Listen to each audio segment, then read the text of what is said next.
மும்மொழி கொள்கை. தமிழ்நாட்டுக்கு இருமொழி கொள்கை தான் சரியாக வரும். மும்மொழி கொள்கை என்பது எப்படியாவது இந்தியை திணிக்க வேண்டும் என்பதற்காக அமித்ஷா கூட இப்போ வந்து சொல்லிட்டு போனார், நாங்கள் இந்தியை திணிக்க மாட்டோன்னு. ஆனால் அதை ஹிந்தியில் தான் சொல்லிட்டு போனார். ஃபஸ்ட்டு தெரிஞ்சுக்கணும், நாம் எந்த ஊருக்கு போகிறோமோ அந்த ஊரில் போனால், அதாவது necessity is the mother of இன்வென்ஷன்பாங்க. இப்போ எனக்கு பாம்பேயில் ஒரு வேலை கிடைக்குதுன்னா அங்கே போனால் ஒரு 3 மாதத்துல ஹிந்தி கற்றுக்க போகிறாங்க.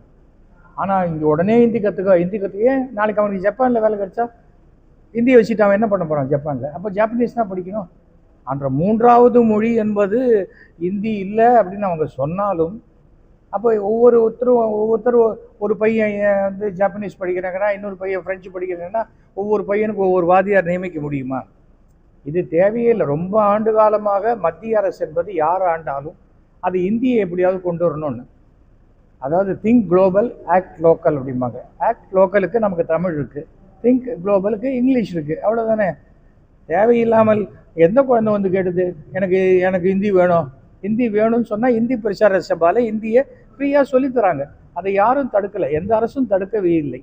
ஆனால் எல்லா கொள்கைகளையும் அரசியலாக மாற்றப்படும் பொழுது தான் எதிர்ப்பு வருகிறது. அதை மத்திய அரசு புரிந்து கொள்ள வேண்டும்.